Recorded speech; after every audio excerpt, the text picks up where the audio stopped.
Bueno, eh, vamos a continuar hoy día un temita que venimos tratando, que es el tema de la máquina sincrónica, y vamos a ver, digamos, una aplicación muy importante de esta máquina, en lo que respecta a su conexión en paralelo. Así como ustedes oportunamente veían en máquinas eléctricas 1 la necesidad, por ejemplo, de conectar transformadores en paralelo, acá también nos vemos en la necesidad de conectar generadores en paralelo, o sea, máquina sincrónica en este caso, trabajando como generador sincrónico, que son las máquinas que utilizan normalmente las centrales eléctricas. Por supuesto que una central eléctrica no tiene un generador, tiene más de un generador, o sea, varios. Son pocas o raras las centrales que tienen una sola máquina. Hay casos, que ya se los voy a comentar cuáles. Pero, ¿por qué se debe conectar en paralelo? Por una razón muy simple. La carga, o sea, la red, el sistema, necesita de alguna manera, o sea, incrementa su carga, necesita mayor potencia, entonces, ¿quién puede suministrar esa potencia que estamos necesitando? Uno o más generadores. Por supuesto que para que una máquina trabaje en paralelo, una máquina de estas características trabaje en paralelo, debe cumplir con ciertas condiciones, así como las condiciones que cumplía o que se debían cumplir para que dos o más transformadores trabajen en paralelo. Y acá, en lo que respecta al paralelo de alternadores o marcha en paralelo, que se suele denominar también, de una máquina de estas características, de un generador sincrónico, puede ser el caso, por ejemplo, de una generación aislada, o bien el caso de cuando se conecta en paralelo con una red rígida o red de potencia infinita.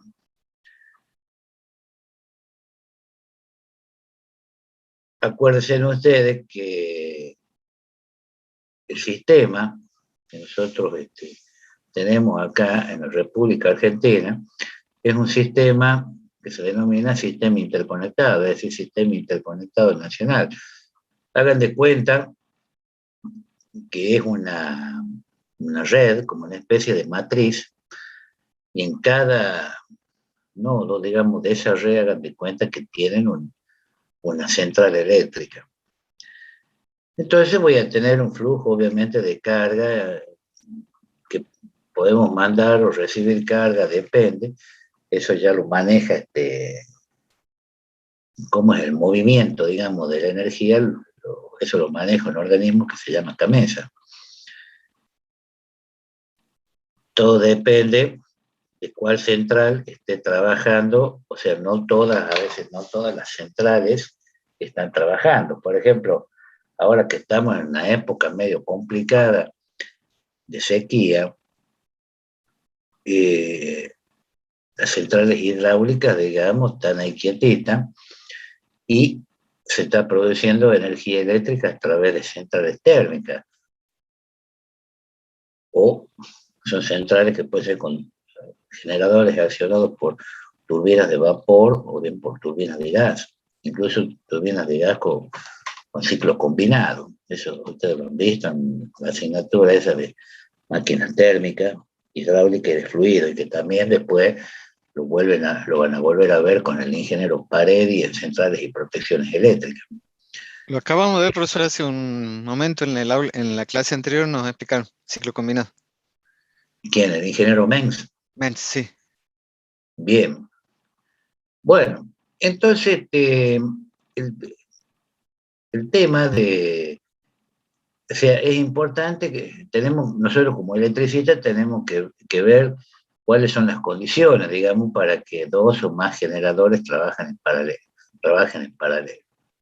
Y que, un Yo segundito, les, quiero avisar, les hay voy un a alumno que compartir. se quedó sin ¿Cómo? internet. Inge, hay un alumno que se quedó sin internet que Aguilera dice que va a entrar enseguida porque no le funciona el internet de su casa. Ah, bueno, bueno, Era bueno. para avisarle nada más. No, no, estamos bien, no hay problema. Ya le vamos a compartir acá.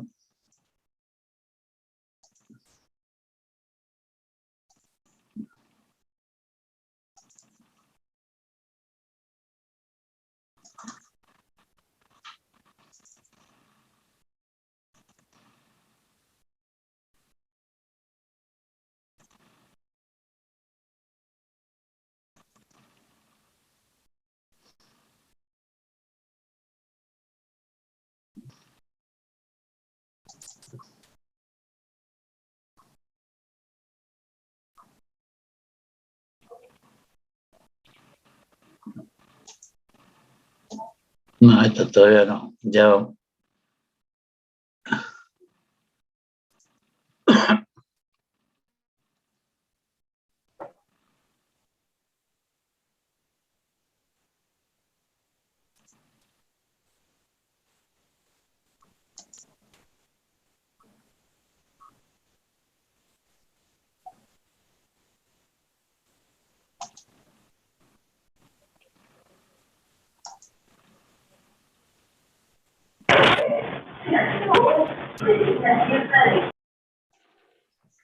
Bueno, vamos a ver entonces la máquina en paralelo con la red. Fíjense, o sea, ¿cuál es el secreto acá? Acuérdense, la máquina sincrónica es una, funcionando como generador, tengo que mover de alguna manera la rueda polar, es decir, el rotor de la máquina, para que los polos, o sea, el circuito de campo, cree el campo necesario para que pueda inducirse una tensión que le llamábamos tensión UP o tensión de rueda polar en el estator. Y que esa tensión, si la máquina estaba en vacío, esa tensión UP era igual a la tensión en bornes que iba a tener la máquina. Ahora, cuando la máquina está cargada, ya la tensión UP deja de ser igual a la tensión en bornes. Eso ya lo veíamos en los diagramas fasoriales que vimos oportunamente.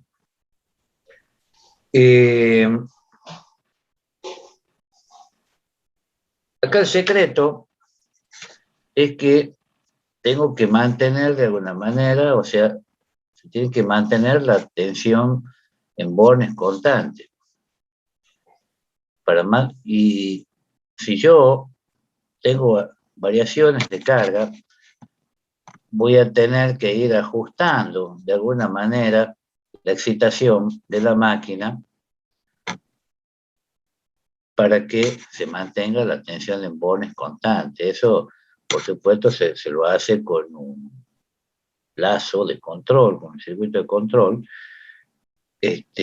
para que automáticamente, de acuerdo a las solicitaciones de la carga, se va acomodando la excitación de tal modo que la tensión en bornes no cambie.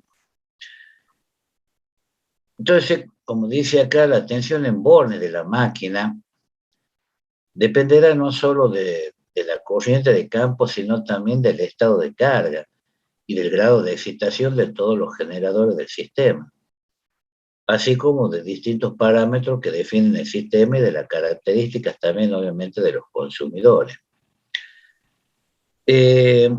Nosotros, para simplificar el análisis de la interacción que vamos a tener máquina-red, vamos a definir con este término, que después ustedes lo van a ver también en este tipo de término en la asignatura Sistema de Potencia con el ingeniero Form, lo que se llama red de potencia infinita o red infinita, o también se le llama red rígida. Entonces, ¿qué se entiende por red rígida o qué es una red rígida? Es una red cuya tensión es senoidal o sinusoidal y de frecuencia y amplitud rigurosamente constante. Muy bien.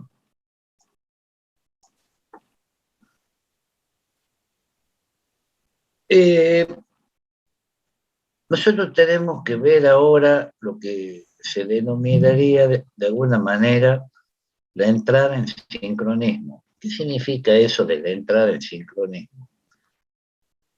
Porque, fíjense en ustedes, la tensión en borne que tiene que ofrecer mi máquina debe ser exactamente igual a la tensión en borne de la red.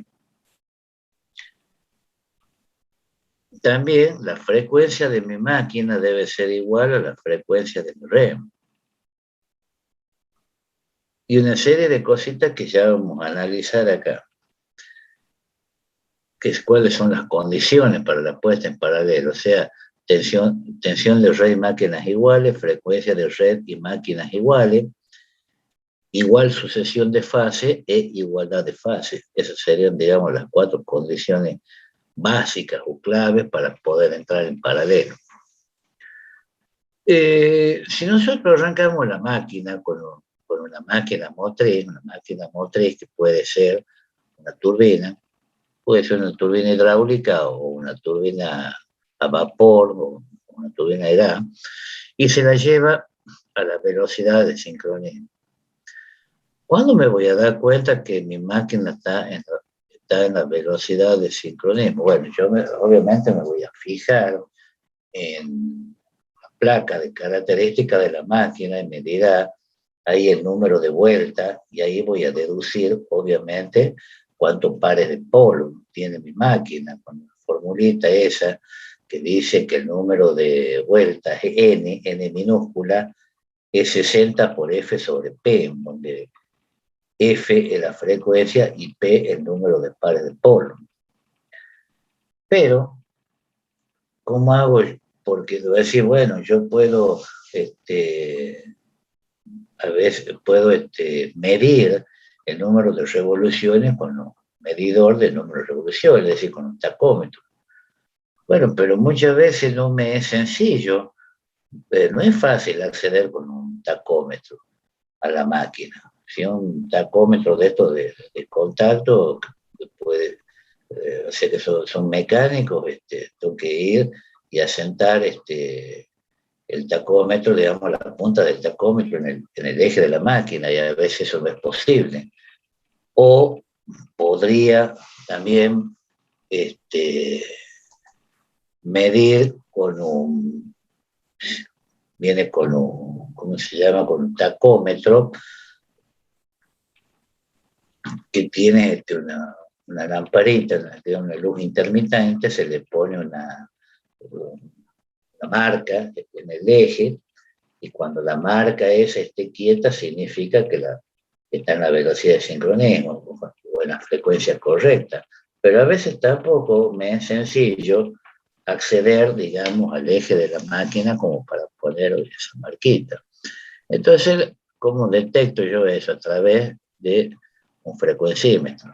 Un frecuencímetro de marca menos de 50 Hz quiere decir que está por debajo de la velocidad de sincronismo. Si está un poco más allá de 50 Hz, está por encima de la velocidad de sincronismo. Y si me marca 50 Hz es porque está exactamente en la velocidad de sincronismo.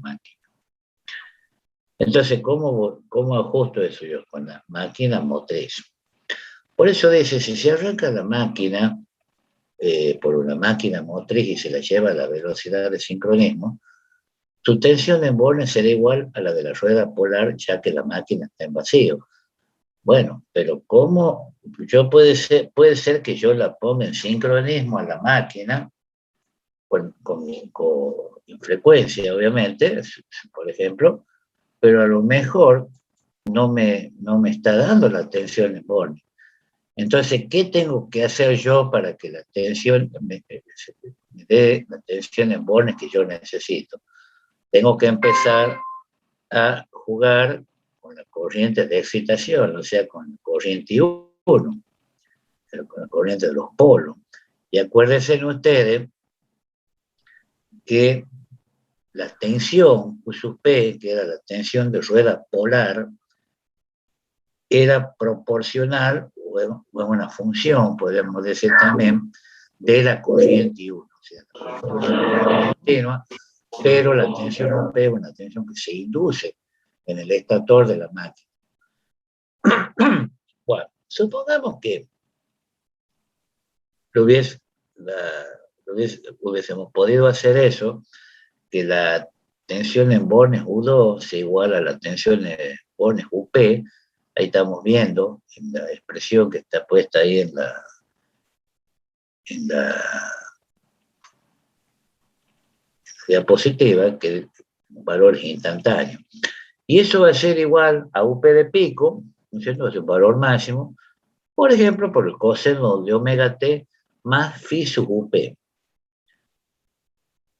O sea, ese phi sub UP va a ser el ángulo que va a haber de desfase, que va a haber entre la tensión U2 y la tensión UP, porque no necesariamente pueden estar en frecuencia, pueden estar en módulos, o sea, en voltios, pero a lo mejor no están en ángulo.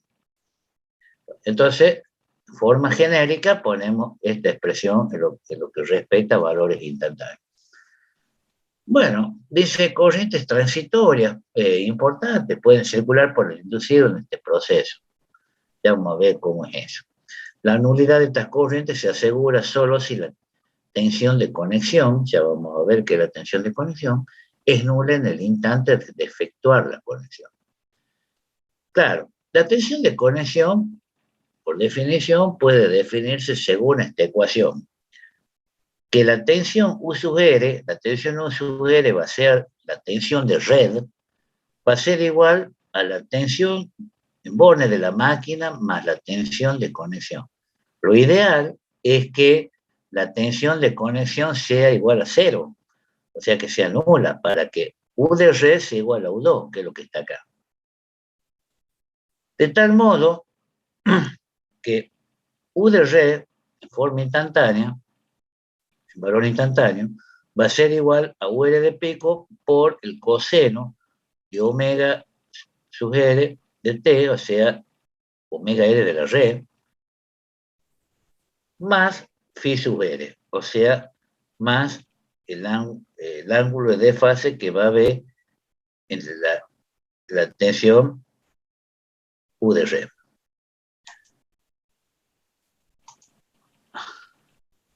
Entonces, si nosotros igualamos las expresiones, si la tensión de red es igual a la tensión en borne de mi máquina, y hemos dicho oportunamente que U de red es UR de pico por el coseno de omega de red, omega R, por T más phi sub UR, y que la tensión en borne de la máquina U2 es igual a la tensión UP y es igual a UP de pico por el coseno de omega T más phi sub UP, para que UP sea igual a UR, obviamente la velocidad angular de la red debe ser igual a la velocidad angular de mi máquina. Omega igual a omega red. Y ustedes saben que omega es 2pi por la frecuencia. Y bueno, para que eso se dé, significa que la frecuencia de mi máquina debe ser igual a la frecuencia de la red. Y el ángulo phi sub UP debe ser igual al ángulo phi sub UR. Entonces, una condición, digamos, inicial, podríamos decir así, para la entrada en sincronismo, o sea, entrar en sincronismo no significa que ya tengo a la máquina en paralelo con la red, no. La entrada de sincronismo significa tener definida la tensión de conexión. Ver si tengo tensión de conexión o no. Y después analizar el tema del diagrama de los fasores. ¿Y cómo es eso? Fíjense que ahí tenemos un dibujito A y un dibujito E. El dibujito A me muestra lo que sería la definición de la tensión de conexión. Fíjense, acá tengo 3 impedancias que están conectadas en estrella, por ejemplo, que puede ser el estator de mi máquina. Y tengo acá en bornes la tensión U2. Y yo tengo acá la tensión de red. Puede ser que yo tenga una tensión acá, porque yo acá no tendría que tener tensión para que U2 sea igual a UR.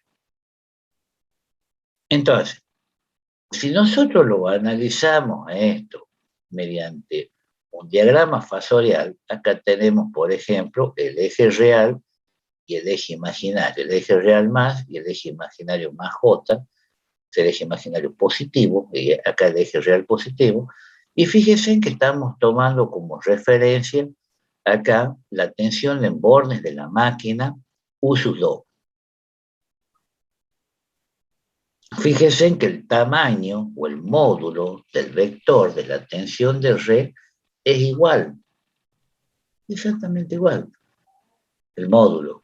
Supongamos que sea un generador que tenga 13.200 volts de tensión de línea, bueno, tensión de fase será 13.200 sobre raíz de 3, si está conectado en estrella su estator, que normalmente está en estrella. Entonces, U2 será 13.200 sobre raíz de 3, UR 13.200 sobre raíz de 3, o 15.000 o 20.000. Normalmente las tensiones de generación oscilan hasta 20.000 volts, más de eso no, por una cuestión de aislación. Pero fíjense que no lo ideal sería que U sub 2 y U sub R estén en fase. Y no están en fase. Hay ahí una tensión, hay acá ¿cómo se dice? Acá un fasor, que sería lo que se llama la tensión de conexión, en donde yo tengo que mi tensión de borne más la tensión de conexión me estaría dando la resultante, que sería la tensión de red. Entonces, quiere decir que para que la máquina entre en sincronismo, la secuencia de fases en máquina y red debe ser la misma. O sea, ¿a qué se refiere con la secuencia? Si yo tengo una secuencia en el sentido de la aguja del reloj, UR, U sub S y U sub T, por ejemplo, o U de re, B de re, W de re, y tengo U del generador, B del generador, W del generador, o sea, ambas en el sentido de la aguja del reloj, entonces significa que las secuencias son las mismas. Pero puede ser que la secuencia de la red sea siguiendo el sentido de la aguja del reloj, y la secuencia de mi máquina en sentido contrario a la aguja del reloj. Entonces, no tengo igual sucesión de fases, que se llama. O sea, lo ideal es tener, lo que hay que lograr es la igual sucesión de fases y la igualdad de fases. Entonces, ¿qué se debe cumplir ahí? En primer lugar, debo regular la velocidad de la máquina motriz, de tal modo que omega sea igual a omega de la red. O sea, omega de la máquina igual a omega de la red. Yo regulando la velocidad, hace un ajuste de frecuencia, acuérdense, como omega es 2pi por f, en otras palabras, yo lo que estoy diciendo ahí, que la frecuencia de mi máquina debe ser igual a la frecuencia de la red. En segundo lugar, tendría que variar la corriente de excitación, o sea, ajustar la excitación de tal modo que yo pueda detectar o medir que la tensión de rueda polar sería igual a la tensión en bornes de la máquina, porque la máquina, si bien es cierto, está en vacío todavía. Entonces, he logrado analizar lo siguiente, que la tensión de mi máquina sea igual a la tensión de la red. La UP es la tensión de rueda polar. Y en tercer lugar, si varía levemente la velocidad de accionamiento, o sea, la velocidad de la máquina, digamos, impulsora de la turbina, por ejemplo, tengo que lograr que phi sub UP sea igual a phi sub UR. ¿Qué voy a hacer con eso yo? Que esta UR me quede en fase con esta U2, cosa que la tensión de conexión valga cero. Eso es clave. Entonces, el interruptor dice de puesta en paralelo se cierra en el mismo instante en que los fasores de máquina y red coinciden. Inge, le hago una consultita, Sí, sí, le hago una dígalo. preguntita. Si supongamos que nosotros tenemos un desfasaje entre la tensión que yo estoy generando y la tensión que pertenece a la red, Sí. ¿qué sucedería? ¿Lo mismo que en el transformador? Y bueno, va a haber una corriente de transitoria, una corriente de conexión, digamos, medio jodida que puede dañar los arrollamientos. Porque vos no te olvides, disculpame, volvamos acá. Si yo tengo si yo no logro eso que vos me estás diciendo, yo tengo esta conexión. Es como que yo tengo una fuente acá. ¿Me entendés? O sea, Y podría eso producirse una corriente de circulación en la máquina. claro, y eso me puede joder los arrollamientos de la máquina. ¿Me entendés? O sea, en máquina chica no es tan dramático. Si yo tengo, qué sé yo, una pequeña tensión de conexión, me pongo en paralelo y es como que la máquina, digamos, de prepo la estoy poniendo en paralelo. ¿Me entendés? Voy a ver que hace un sacudón ahí y engancha. Pero cuando la máquina es grande, yo no puedo hacerme loco con una máquina que cuesta millones de dólares, porque puedo comprometer el eje de la máquina. ¿Me entendés? Claro, sí, sí. Este, Aparte, si quizá no sí, sea grande por ahí la corriente de circulación, pero por ahí puede dañarlo también, de a sí, o poco, en sea, el tiempo.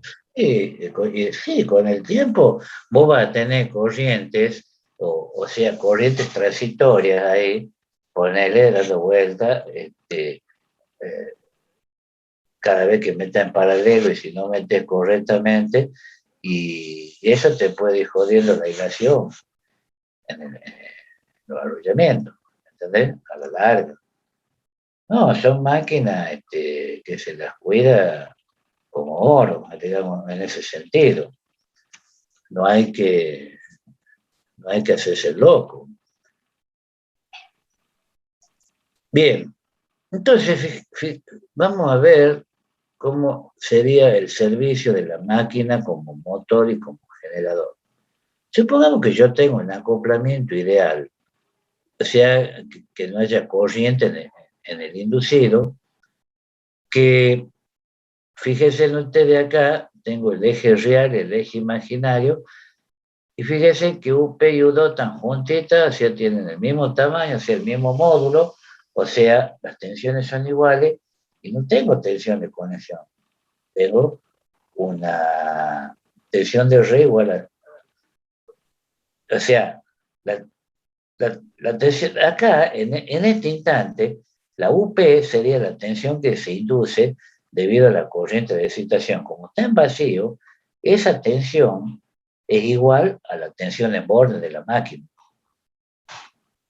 Entonces, cuando tengo esto, obviamente no hay circulación de corriente en el inducido.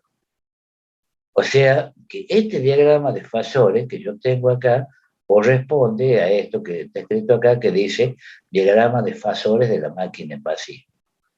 Y cuando la máquina está trabajando de esta manera, y bueno, si está en vacío, es obvio que no va a haber intercambio de energía. Entonces,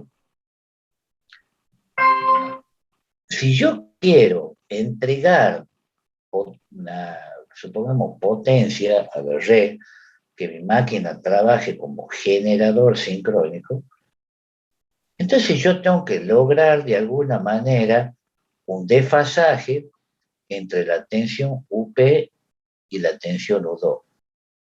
¿Y cómo logro ese desfasaje? A través de la máquina impulsora.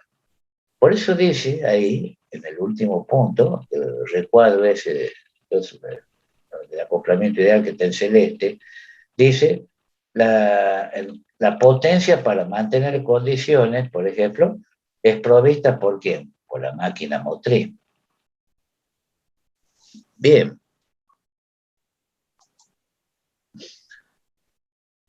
Fíjese, yo la máquina la puedo hacer trabajar en los 4 cuadrantes. Ya vamos a ver eso. Yo acá a la máquina la estoy haciendo trabajar en el segundo cuadrante. Fíjense ustedes que acá en el diagrama fasorial, este que dice B acá, que está en este recuadro con celeste, tengo en el eje real positivo la tensión U2. Y acá tengo el eje imaginario, que sería el eje más J. La tensión UP está en fase o en consonancia con el eje Q. Y acá tengo el eje D.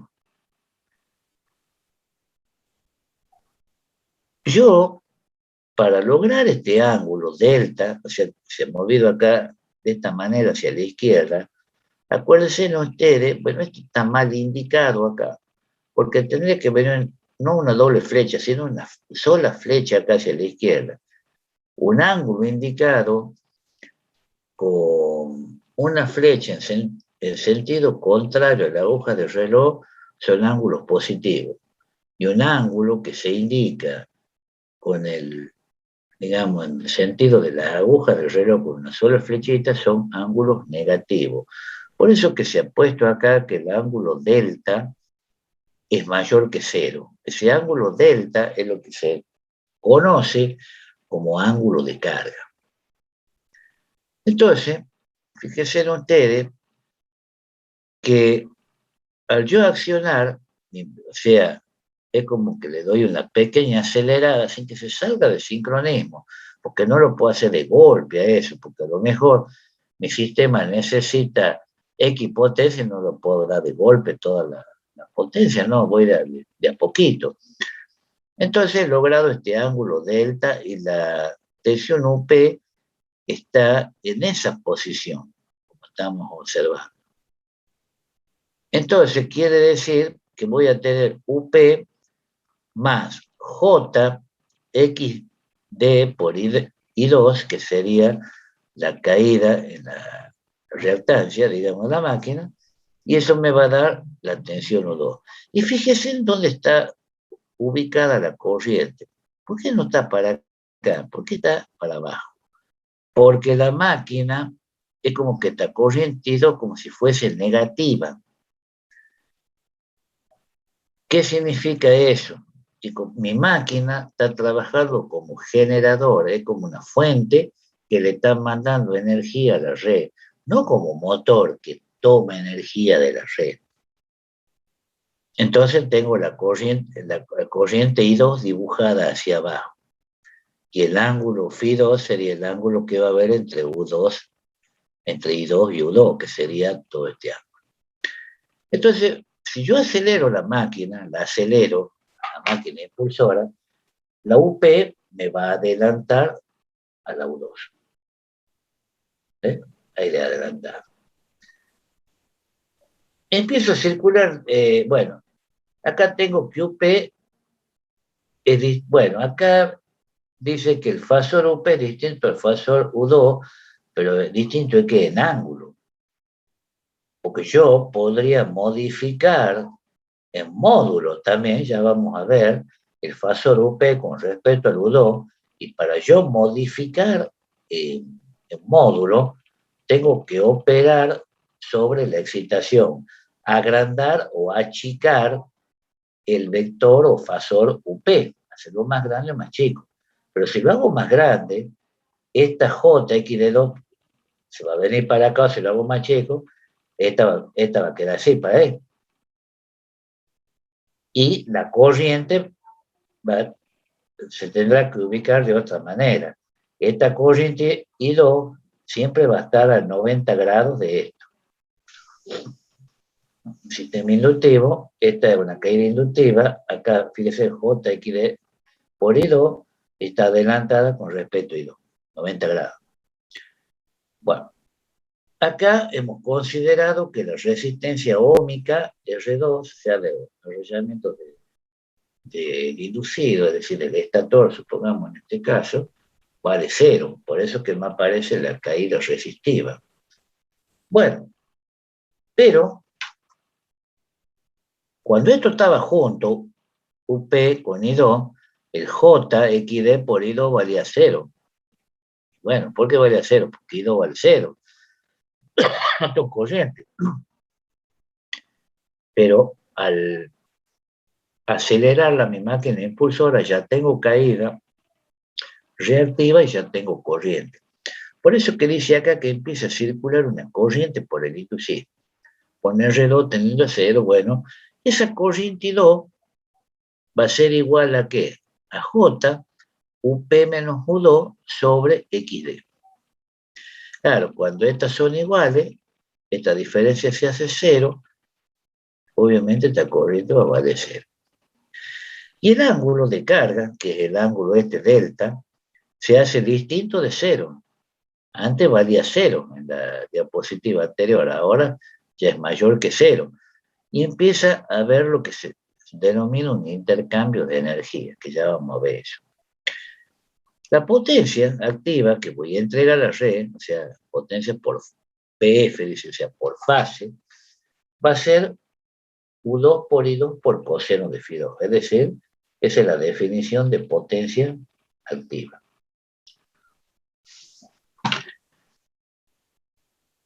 Esto lo podemos interpretar así. Si yo la acelero a la máquina, estoy aumentando, digamos, el momento o estoy inyectando una determinada potencia mecánica que se ve traducido en un aumento de una potencia eléctrica. Si yo, cuando UP era igual a U2, estaba esto pegadito acá, ¿qué potencia tenía? 0, no estoy entregando nada porque no tengo corriente. Pero cuando me muevo para acá, la distancia que voy a tener, distancia, entre comillas, entre este eje y una vertical acá, va a ser la potencia activa P. Entonces yo estoy entregando toda esta potencia activa P, por ejemplo, a la red. Ya vamos a ver qué pasa con la reactiva. Φ2 va a ser el ángulo de la corriente y acá puede verse que el ángulo Φ2 es mayor que 90 grados. Si es mayor que 90 grados, el coseno de Φ va a ser menor que 0, o sea, va a ser negativo, y por ende la potencia esa por fase va a ser negativa. Esto significa que voy a generar potencia en el sistema consumidor. Entonces, al aumentar el momento mecánico de la máquina, va a aparecer una corriente 2, un momento electromagnético de frenado que va a aumentar al crecer el ángulo de carga. Entonces, al igualarse los dos momentos, la velocidad final en estado de equilibrio volverá a ser la velocidad sincrónica. Claro, es como que tiende a salirse de sincronismo, pero va a volver. Conclusión, dice, la máquina va a trabajar como generador. Profesor, disculpe, una pregunta. Sí. Cuando la acelera la máquina, ¿ahí crece el ángulo delta, el ángulo de carga? Claro. acá hacia la izquierda. O sea, se separan los dos ejes, digamos, sí. Claro, si vos la aceleras la máquina, vos estás aumentando el momento mecánico, ¿no es cierto?, de tu máquina impulsora, y por ende estás inyectando una determinada potencia mecánica al eje. Eso se ve traducido en un aumento de potencia eléctrica en tu máquina, en tu generador. Claro, la Entonces, potencia mecánica se traduce en potencia eléctrica. exacto, exactamente. Y vos vas a entregar esta potencia, la potencia activa P, acá. ¿Me entendés? Sí, ingeniero. Ahora, como dice acá la otra diapositiva, si vos la frenas la máquina, antes estaba hacia acá, hacia la izquierda, si vos la frenas un poquito, el ángulo va a ser un ángulo negativo, o sea, UP se va a venir acá hacia la derecha. Y fíjate que tenés UP, J, XD por I2 va a venir en este sentido y va a tener la tensión U2 acá. Pero acá la máquina, ¿cómo está trabajando? Está trabajando como motor. En vez de entregar una potencia, está tomando potencia de la red. Y acá, la corriente I2, que antes estaba hacia abajo, mira dónde está ahora. Está hacia arriba. Y está a 90 grados de JXD por I2. Si freno la máquina, la tensión UP va a atrasar a U2. Ahí está.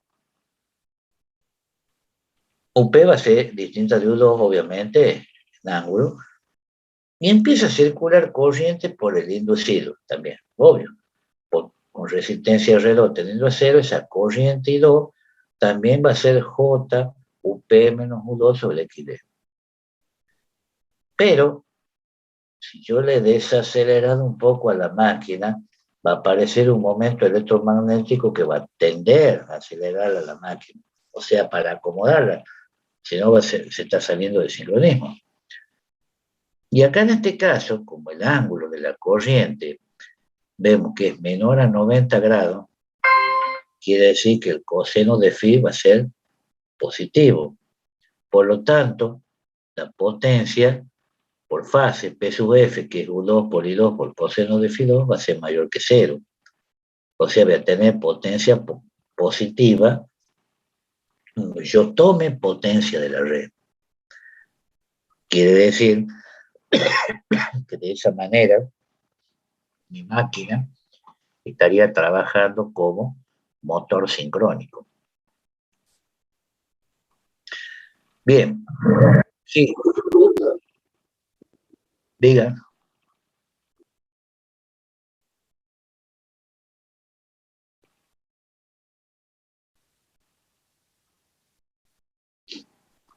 ¿Y aumenta qué? Sí,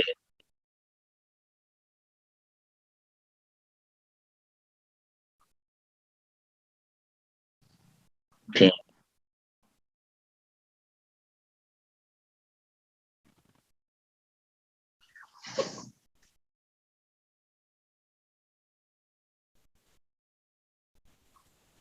Bueno, pero sí, sí, sí. Y claro, para poder crear el paro, un momento que necesita, es obvio. Pero la tensión en Bone va a seguir siendo constante. Quizás, quizás bajo esas condiciones,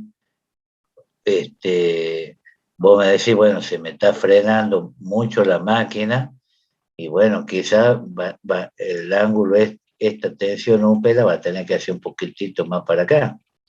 ¿Me entendés? Ah, pero siempre se mantiene constante la UP y la U2, digamos. Sí y no. O sea, la U2 sí, pero la UP yo puedo hacerla crecer o disminuir. porque yo todavía no he hablado en ningún momento de la potencia reactiva. Ojo, ya vamos a ver qué pasa con la reactiva. Porque acuérdense que nosotros tenemos potencia activa y potencia reactiva en juego. Por eso, si me esperan un cachito, dice, vamos, acá se va a ver, ahí lo vamos a entender mejor, el servicio en los 4 cuadrantes. O sea, cómo es el balance de energía que tenemos que hacer, o que tenemos que aprender o interpretar. Acá se va a discutir qué pasa si se varía la excitación, manteniendo constante el momento de la máquina motriz. Claro, porque yo le puedo aumentar, supongamos, velocidad, un ejemplo, para que trabaje como generador, velocidad a la máquina motriz, o disminuir también para que trabaje como a la máquina motriz, para que trabaje como motor, pero lo dejo quietito ahí, no lo toco más al ángulo, o sea, mantengo constante la potencia activa, ya sea que si trabaja como generador o como motor, y puedo empezar a jugar con la potencia reactiva, con la excitación, aumentar o disminuirla. Y al aumentar o disminuir la excitación, estoy aumentando o disminuyendo o entregando o tomando potencia activa, potencia reactiva, perdón. Ya vemos eso. No sé, enloquezcan.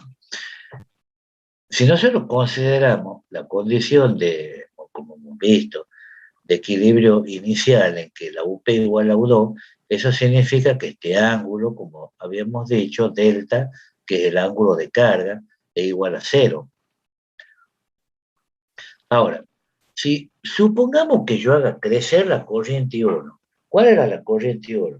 La corriente de campo, una corriente continua, era la corriente de los polos. Bueno, si hago crecer I1, va a crecer el módulo de UP, porque son una función de la otra, son proporcionales. Nada más que la I1 es una corriente continua y la UP es una tensión alterna que se ha inducido en el estator a costilla de la I1. ¿Estamos? Supongamos que, porque yo tenía del mismo tamaño la UP y la U2, a eso nos hemos referido en un principio. Pero ahora, ¿qué pasa? Supongamos el caso que el ángulo ese es igual a 0 y se me ocurre, como dice acá, aumentar el valor de UP, o sea, he aumentado el módulo de UP con la corriente 1, pero mantengo en fase con la U2, o sea que delta igual a 0. Y si desprecio el reloj, la corriente I2, porque va a circular una corriente, porque ya es distinta a UP de U2, pero ¿de qué característica va a ser la corriente esa? Puramente reactiva. Esa corriente que es puramente reactiva, I2, es igual a menos J U2 sobre XD más J UP sobre XD. Puesto que dice U2 y UP están sobre el eje real, inicialmente puede escribirse que I2 es J UP menos U2 sobre XD. Fíjense, acá tengo una figura A y una figura B. En la figura A es lo que nosotros hemos estado explicando hace un ratito. Antes teníamos que el tamaño de tu P era igual al tamaño de la U2. Ahora yo me he puesto a jugar con la excitación, aumenté la corriente de excitación de los polos y UP crece. ¿Ves que UP ahora es mayor que U2? Acá dice. Y acá lo vemos en el dibujo.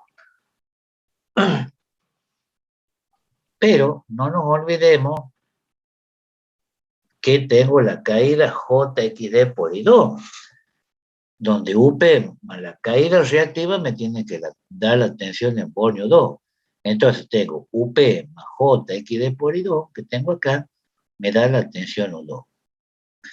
Pero fíjese cómo está, si yo a esta JXD por I2 la puedo trasladar acá abajo, quiere decir que mi corriente I2 está acá. Porque JXD por I2 adelanta 90 grados la corriente I2. Entonces, la corriente I2, ¿dónde va a ir a parar? ¿Ve? Sobre el eje imaginario, positivo, porque está ahí en coincidencia con el eje más J, que lo estamos viendo acá y se lo ve chiquito. ¿Qué significa eso? Que la máquina entrega a la red una potencia inductiva. La máquina acá está entregando potencia activa, no, está entregando potencia reactiva, inductiva. Entonces, ¿cómo la ve? ¿Cómo ve la máquina? Ve a la red como si fuese qué cosa. Ahí adelanta la corriente con respecto a la tensión. No, la tensión. Perdón, la tensión con respecto, sí. Con respecto a la corriente. Sí. Porque vos no te olvides que la tensión esta, JXD por I2, que está apuntando para abajo, lo mismo que vos la pongas acá para abajo, y está adelantada a ¿cuántos grados? 90. 90, sí. Ahora, volviendo, supongamos que empieza a disminuir la corriente de excitación y la deja de nuevo UP igual a U2, esta I2 se te hace 0, y ahora se me ocurre empezar a disminuir la corriente de excitación. Y bueno, si disminuye la corriente de excitación, va a disminuir UP. Y resulta que ahora UP es esta que está acá. Por eso que hemos puesto acá en la figura B, UP es menor que U2. ¿Ve? O U2 mayor que UP. Pero no nos olvidemos que la suma vectorial de UP con la caída reactiva me tiene que dar la tensión U2. O sea que la caída reactiva, ¿para dónde está? Para acá. O para arriba. JXD por I2 va a estar para arriba. Entonces, ¿dónde va a estar la corriente I2? Está para acá. Entonces, ¿cómo la máquina ve a la red? La máquina, ¿cómo la ve a la red? Como si fuese, ¿qué cosa? Un capacitor puro. Si antes era una inductancia pura, quiere decir que acá en este caso no está entregando, la máquina está tomando de la red, o sea, toma de la red una potencia inductiva. En otras palabras, en este dibujo, la máquina ve a la red como una inductancia pura, ¿cierto? ¿Y cómo ve la red a la máquina? Como si fuese un capacitor. Y acá, la máquina ve a la red como un capacitor, ¿y cómo ve la red a la máquina? Como si fuese un inductor. Por eso, todo depende donde yo me pare. Si me paro del lado de la máquina o me paro del lado de la red. Entonces, si nosotros actuamos simultáneamente sobre la excitación y el momento mecánico que se aplica al eje de la máquina motriz, bueno, ahí se podría lograr que la corriente I2 esté en cualquiera de los 4 cuadrantes. Por eso se dice muchas veces el servicio de los 4 cuadrantes de una máquina sincrónica. Entonces, acá tenemos que analizar 2 cuestiones. En primer lugar, si la corriente está en el semiplano superior. Si está en el semiplano superior, la corriente, supongamos con un ángulo delta menor que 0, que acuérdense que UP estaría hacia la izquierda, o sea que estaría entregando potencia, ¿no es cierto? La máquina va a recibir energía batada de la red, supongamos. Y diésel trabaja como motor y puede entregar o recibir potencia inductiva de la red.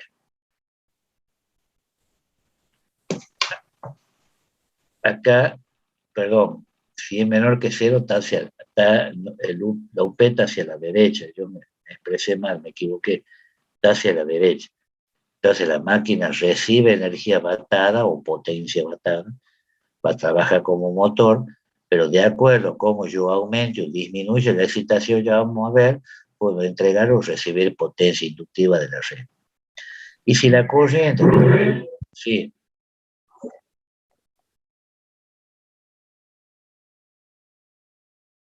claro, no, mecánica no, o sea, en el caso de un motor, pero en el caso de un generador, hay más consumo, menos consumo, y eso te lleva a que la tensión caiga, aumente, pero vos tenés que mantener la tensión constante. Eso significa que a cada variación, digamos, de la carga, se tiene que ir ajustando automáticamente la tensión para garantizar una tensión en bornes constante. Esa es la idea.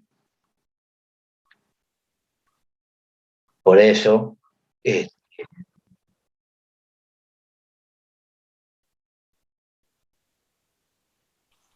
no, que la corriente de excitación no está en el inducido. La corriente de excitación está en el inductor, en la corriente 1. Lo que cambia es la tensión de rueda polar U sub P. Eso es lo que cambia. Se hace más grande o más chica. Al hacerse más grande o más chica, ¿me entendés? La máquina se va a comportar de una manera o de otra. ¿Por qué? Porque la corriente va a empezar a moverse de un lado para el otro y se comportará en forma inductiva o se comportará en forma capacitiva. Ya te lo explico mejor, ya te lo explico mejor a eso con los dibujitos que vienen después. Y cuando la corriente está en el semiplano inferior, o sea, con un ángulo delta mayor que cero, la máquina va a entregar energía batada a la red, trabaja como generador y puede entregar o recibir potencia inductiva de la red. Después, si la corriente está en el semiplano izquierdo, la máquina recibe potencia reactiva de la red y puede trabajar como motor con delta menor que cero, como generador con delta mayor que cero. Y se dice que la máquina está infraexcitada. Y si la corriente está en el semiplano derecho, la máquina recibe potencia reactiva de la red y puede trabajar como motor.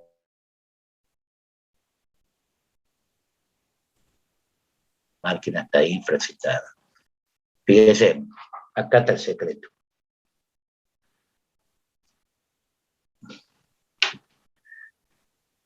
En A, acá tenemos en A y en B.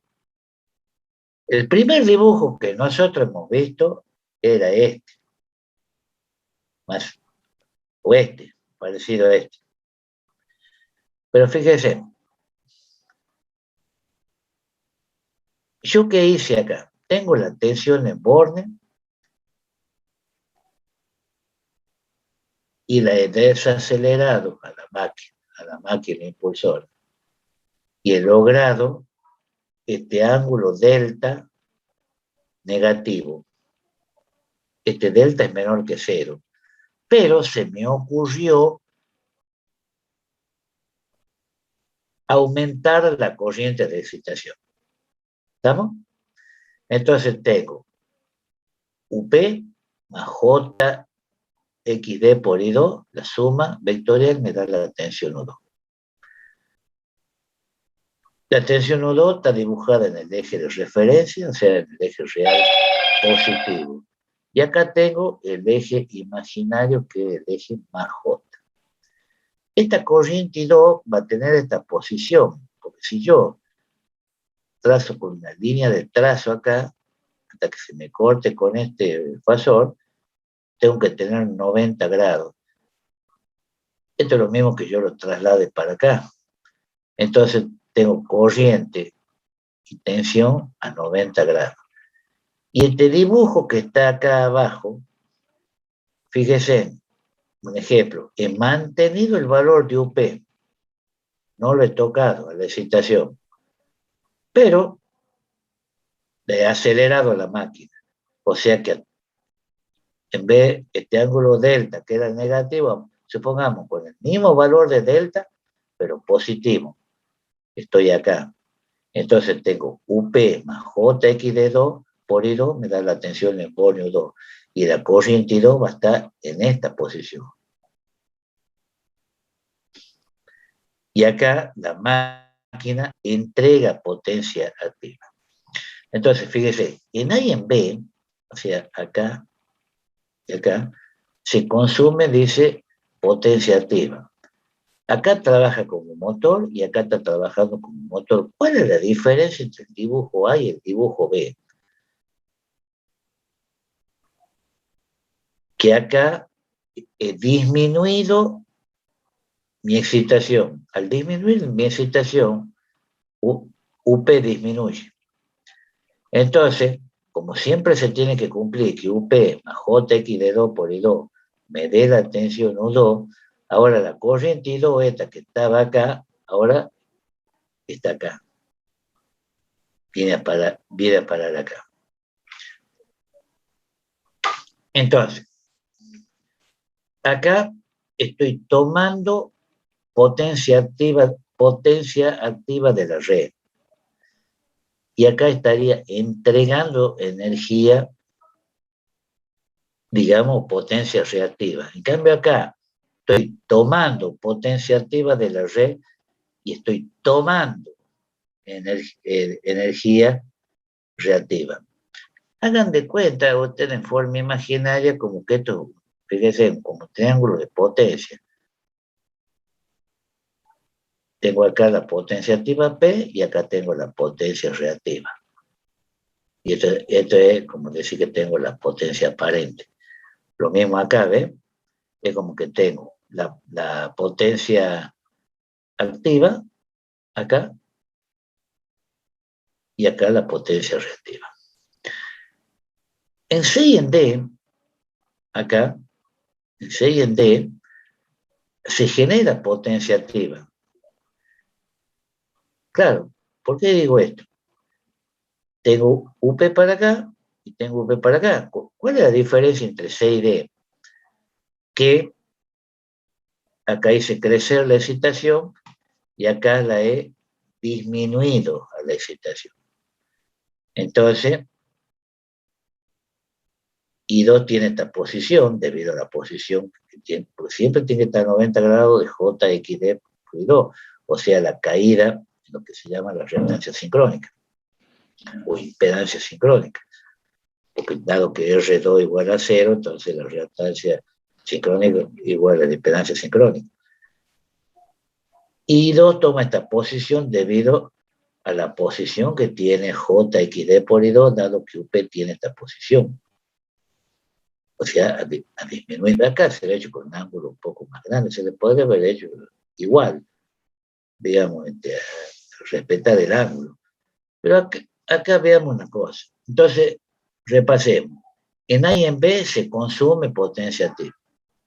Ahí se ve que el profesor ahí está actuando como motor en A y B, porque por la acá. corriente I2, digo.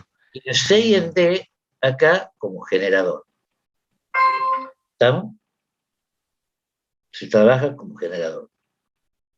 Ahora, entre A y C, en A y C, comparemos estos dos, se genera potencia reactiva. Porque tengo potencia reactiva acá. Si esta es la activa, esta es la reactiva. Tengo potencia reactiva. Ahí, positiva. Y en D y en B, ¿qué voy a tener? Se consume reactivo.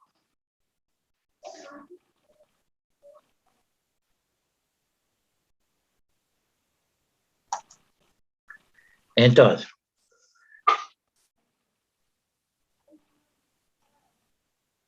acá vamos a ver geometría. Entonces, volvamos un momentito para acá.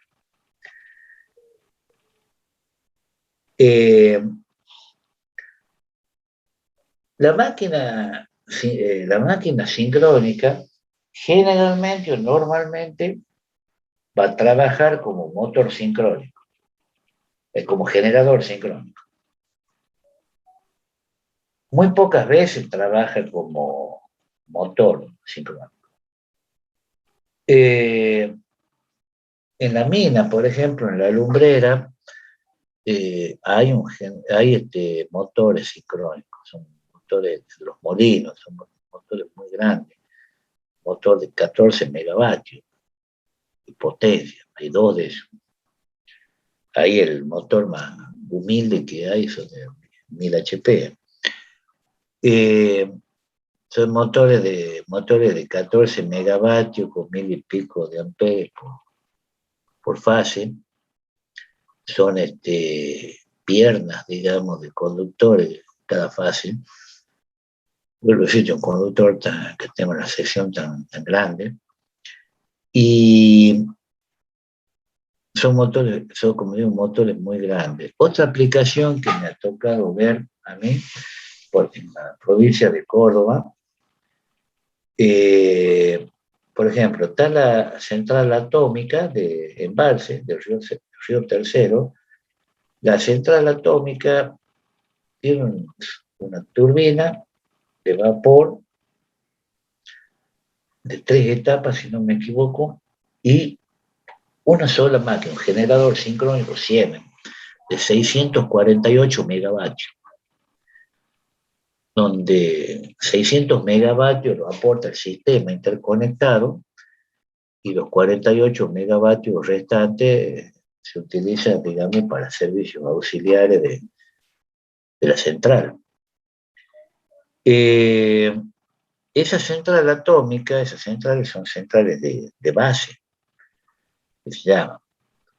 Y hay una central hidráulica cerca, ahí que una central de bombeo, una central de punta. O sea que cuando el sistema tiene picos de carga, entra a trabajar esa central en determinados horarios.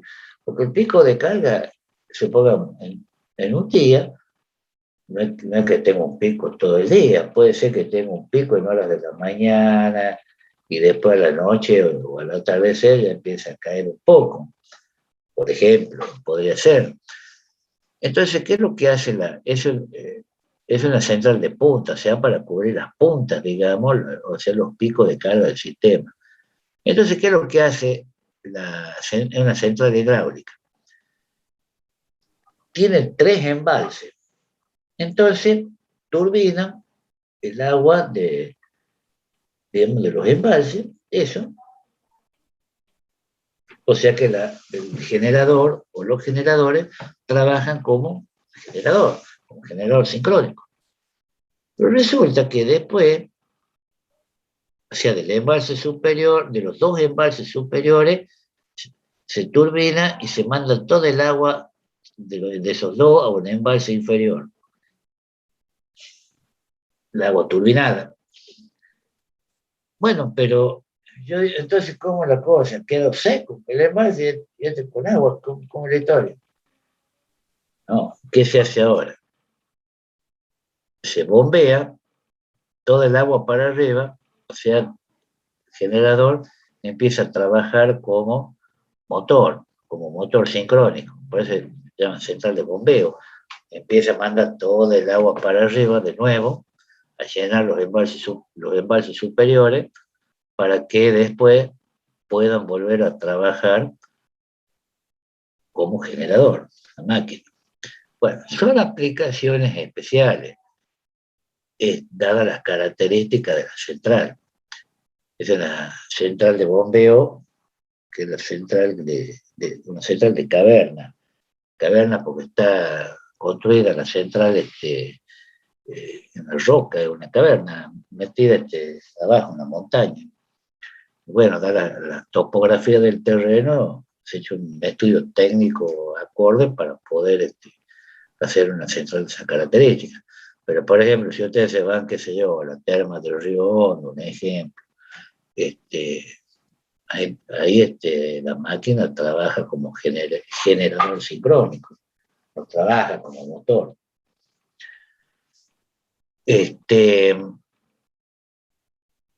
Bueno, no los quiero cansar mucho porque ya viene más pesadito lo de ahora, porque lo que nosotros tenemos que ver ahora sería los lugares geométricos ya de la corriente del inducido, o sea, porque tenemos que empezar a ver qué pasa cuando mantengo constante una determinada magnitud qué lugares geométricos podría tener la corriente del inducido, qué pasa si dejo quieto tal cosa, cómo varía la excitación, bueno, todo ese tipo de análisis lo tenemos que empezar a ver. Bueno, vamos a dejar acá, mañana vamos a continuar, porque no quiero cortar el otro tema.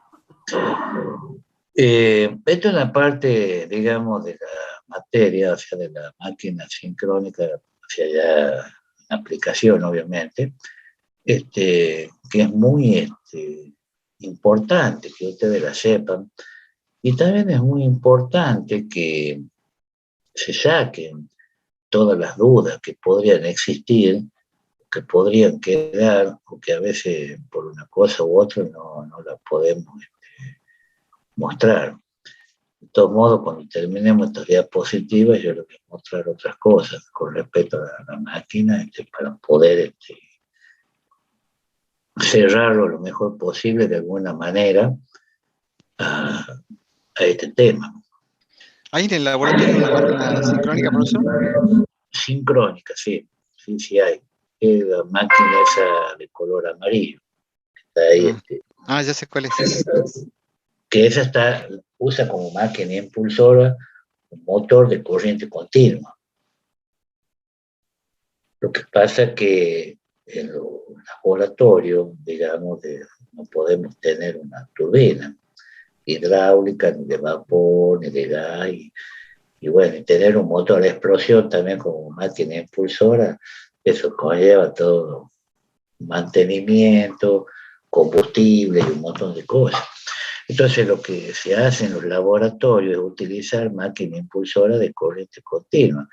Ustedes acuérdense que la tensión en una máquina de corriente continua, un motor continua, es directamente proporcional al número de vueltas y al flujo. O sea, hay una ecuación que dice que E es igual a C por N por phi. Una máquina continua. Es proporcional a U, o sea, la tensión en bornes de la máquina. Si la máquina trabaja como generador, un motor de corriente continua, yo tengo que la tensión U del motor, la tensión es constante, o sea, me va a quedar constante igual a una constante y multiplicado por el número de vueltas y por el flujo. Esa constante que está multiplicando, si la paso dividiendo el primer miembro, me va a dar otra constante, o sea que te va a quedar constante igual al número de vueltas por el flujo. Entonces, para que se mantenga la igualdad en la función que aumenta el flujo, la corriente de excitación del motor de corriente continua, el número de vueltas disminuye, o viceversa. ¿No es cierto? O sea, bajo la excitación y aumenta el número de vueltas. Pero yo con un motor de corriente continua tiene lo bueno, podríamos decir así, que puedo hacer una regulación suave de velocidad. Así, bueno, pero como es un variador de velocidad, bla, bla, bla.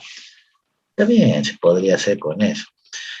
Pero esa máquina que está ahí, del motor de continua que acciona el generador sincrónico, eso ahí en el medio tiene un volante de inercia, que se llama, que es para mantener la velocidad constante.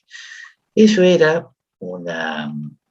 pertenecía a una UPS electromecánica que tenían en Scania. Claro, ¿qué pasaba? Ellos antiguamente, el centro de cómputo que tenían, no podían quedarse sin energía, entonces utilizaban esto. Pero ¿cuál era el inconveniente? Tenían una sala llena de baterías, que eran baterías de camiones, para lograr la tensión que necesitaba para alimentar el motor de continua, porque ese motor de continua trabaja con tensión de... Acuérdense que en continua las tensiones normalizadas son 220 volts y 440. O sea, tenemos más 220, menos 220 y un punto central. Entre ambos extremos tiene 440 volts. Bueno, este es 440 volts. Bueno, entonces, ¿qué es lo que...? Entonces agarrar, le han hecho bola, han puesto una UPS moderna, digamos, esto ahí. Y un día yo, bueno, hace muchos años atrás, estaba en la Universidad Nacional de Tucumán, eh, dando un curso. Bueno, yo era docente en una época, hace muchos años atrás. Y justo estaba un ingeniero de Escania y me dice, que yo tengo una máquina así, así, así, que la tiraba y le está dando el sol, el agua, la tierra, todo. No me diga, ya le perdonaba para el laboratorio. No, pero si acá en la Universidad Nacional, el laboratorio de potencia tienen máquinas sincrónicas. Tecnológicas no tenían máquinas sincrónicas. O sea, si cualquier cosa teníamos que ir a la Nacional. ¿Por qué no me la regala a mí? Bueno, ese no es el problema. Una nota, bueno, cuestión era buscarla la máquina. Pensaba que mamita querida, bueno, la cuestión es que la hemos traído la máquina. Pero hubo que hacerle adaptaciones, porque ahí tenía un circuito electrónico que regulaba automáticamente la excitación, toda esa historia. Bueno, yo le he hecho bola al diablo, porque a mí no me sirve. Eso desde el punto de vista didáctico para un laboratorio, porque yo en un laboratorio yo tengo que poder manualmente modificar la excitación para mostrar cómo logro tensiones en bornes constantes, o modificar esa la excitación del generador, o cómo logro excitar o cómo modifico la excitación del motor de continua para poder variar la velocidad y ponerlo en la velocidad sincrónica, por ejemplo. Bueno, son todas cosas, digamos, interesantes que se pueden hacer en un laboratorio, pero como les digo, los laboratorios, todos lados, en cualquier universidad que ustedes vayan, van a ver que son máquinas sincrónicas cuya máquina motriz o de accionamiento es un motor de continuo. Y el tema era cómo alimentamos con esa tensión de 440 el motor, y bueno, había que poner el autotransformador, es un trifásico, pero cuando no llega a 440, se pone otro transformador en cascada que se llama. Entonces, si no nunca lograba la salida a 380, por ahí que logre 360, 370 en el mejor de los casos. Si vos lo pones en cascada, el cero del otro transformador no es cero, es los 300 y pico, entonces lo podía aumentando la tensión. Bueno, y así se hace y se logra alimentar con los 440 volts el motor de continuo, bueno, toda esa historia. Bueno, hay que rebuscarse como Dios nos ayude. Pero con todo eso, es lindo porque bueno, ahora tenemos problemas que está todo complicado, pero ya vamos a ver poder hacer tema de los laboratorios, porque hay que hacer un aforo de los laboratorios, lo tienen que aprobar el COVID, toda una historia. No sé si nos permitirán hacerlo ahora, o capaz que para el año que viene lo tengamos listo. Yo estimo, si Dios quiere, que el año que viene quiero creer que podremos estar volviendo, ¿no?, a la actividad presencial. Quiero creer, ojalá no me equivoque, porque de acá sí es muy bonito la clase con toda la tecnología, pero no, hay cosas que uno tiene que estar en contacto con las cosas, o sea, con el laboratorio, estar en contacto con el docente, y eso no está faltando. Así que, pero no hay problema. Sí, muchas veces hubo problemas o retrasos, cosas así, y qué sé yo, supongamos, no puede ser práctico X de año, y bueno, lo hacía el año que viene, y yo te creo que en ellos, los chavos venían, se acoplaban y se ponían a ver, porque más que nada no se toman valores, más que nada el manejo de la máquina e interpretar todo en el laboratorio, digamos, con instrumental y todo lo que aparece acá teóricamente, ver cómo es físicamente ahí con la máquina funcionando. Esa es digamos, la idea. Bueno, mañana nos estaríamos viendo nuevamente, entonces vamos a continuar con esto. Tengo 20 alumnos que se han conectado, bueno, conmigo 21, somos 21 participantes, y hay más gente, inscripta. Y yo lamento que no se acoplen este tipo de clases porque son muy, muy importantes. Todo esto sirve para el día de mañana. Bueno, jóvenes, nos estamos viendo entonces. Será hasta mañana, voy a dar por terminado. Bien, Ige, hasta mañana. Que esté muy bien. Hasta mañana, buenas noches. Luego, buenas noches, que descansen. Buenas noches.